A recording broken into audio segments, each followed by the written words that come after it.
बिस्मिल्लाहिर्रहमानिर्रहीम। अस्सलाम वालेकुम माय यूट्यूब फैमिली। मैं हूं वलीद रज़ा और आपको वेलकम करता हूं आपके अपने यूट्यूब चैनल अलिफ किचन में।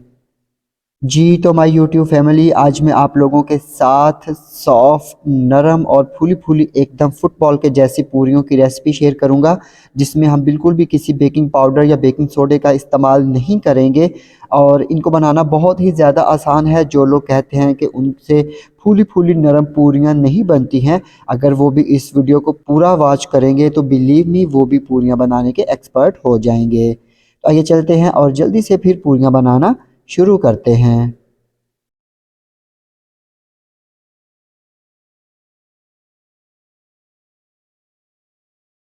तो यहाँ पे पूरियाँ बनाने के लिए सबसे पहले हमने उनके लिए आटा गूंद लेना है। तो इसके लिए हमने एक छलनी लेनी है और छलनी में या स्ट्रेनर में डाल देना है 2 कप के जितना मैदा। और यहाँ पे मैदे को सबसे पहले हमने छान लेना है। आप जब भी मैदा, बेसन, सूजी वगैरह का इस्तेमाल करना हो तो उससे पहले आपने सूजी, मैदे या बेसन को लाजमी छान लिया करें। तो ये देखिए जी, यहाँ पे हमने मैदे को छान लिया है। और यहाँ पे अभी हम मैदे में शामिल करेंगे आधी चाय के चम्मच के जितना नमक। और यहाँ पे अभी हम पूरियाँ बनाने के लिए जो इसका सीक्रेट इंग्रेडिएंट है यानी कि दही, वो शामिल करेंगे।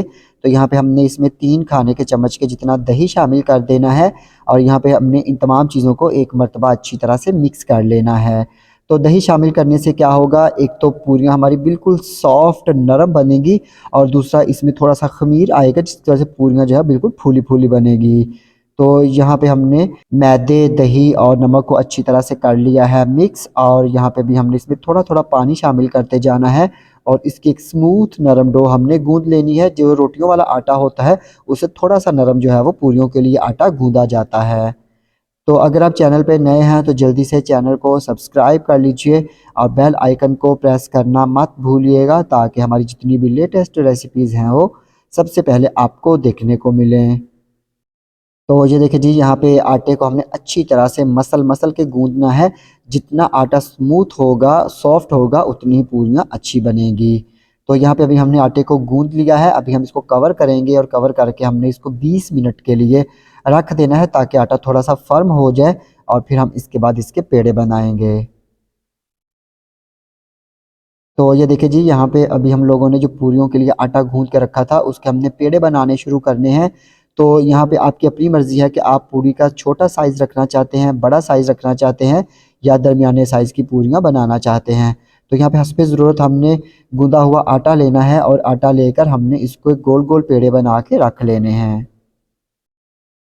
तो यहाँ पे आप लोगों ने जो है वो छोटे बड़े अपनी ज़रूरत के मुताबिक जो है वो पेड़े बना लेने हैं। तो ये देखिए जी, यहाँ पे हमने पूरियों के लिए पेड़े बना लिए हैं। अभी हम इनके ऊपर लगाएंगे ऑयल।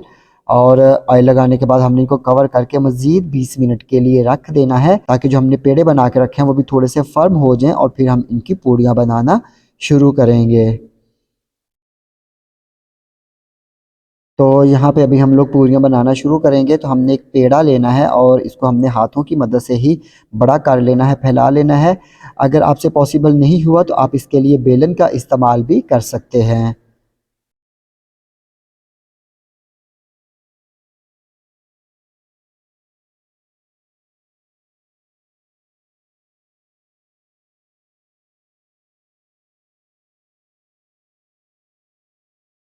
तो ये देखिए जी, यहाँ पे हमने पेड़े को जो है वो अपने मतलूबा साइज़ तक बड़ा कर लिया है और देखिए हमारे पास एक गोल सी रोटी आ गई है। अभी हम इसको करेंगे फ्राई। तो यहाँ पे ऑयल को मैंने गर्म होने के लिए रख दिया था। एक बात याद रखिएगा, जितना ज़्यादा ऑयल गर्म होगा उसमें से धुआं उठता होगा, उतनी जो है वो पूरियाँ हमारी अच्छी बनेगी, क्योंकि पूरियों को हमने कोई 1-2 मिनट के लिए फ्राई नहीं करना होता। जस्ट हमने इनको 5 से 10 सेकंड्स के लिए फ्राई करके निकाल लेना होता है। तो यहाँ पे जो है ऑयल अच्छे से गर्म हो चुका है। अभी हम इसमें डालेंगे जो पूरी हमने बेल के रखी थी और डालने के साथ ही हमने इसको चम्मच की मदद से हल्का हल्का प्रेस करते जाना है।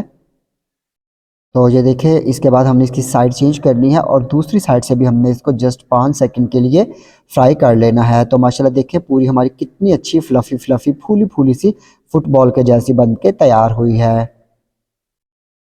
तो इसको हमने निकाल लेना है और इसी तरह हमने दूसरी पूरी इसमें डालनी है और इसको हमने हल्का हल्का चम्मच की मदद से प्रेस करना है। और देखिए माशाल्लाह पूरी कितनी अच्छी सी फ्लफ़ी सी फूली फूली सी बन के तैयार हुई है। इसी तरह हमने सारी पूरियों को फ्राई करके निकाल लेना है।